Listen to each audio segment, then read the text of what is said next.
حضور اکرم صلی اللہ علیہ وآلہ وسلم کا ارشاد ہے،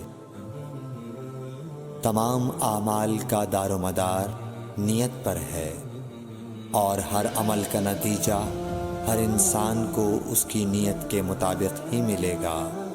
پس جس کی ہجرت دولت دنیا حاصل کرنے کے لیے ہو یا کسی عورت سے شادی کی غرض سے ہو، پس اس کی ہجرت انہی چیزوں کے لیے ہوگی جن کے حاصل کرنے کی نیت سے اس نے ہجرت کی۔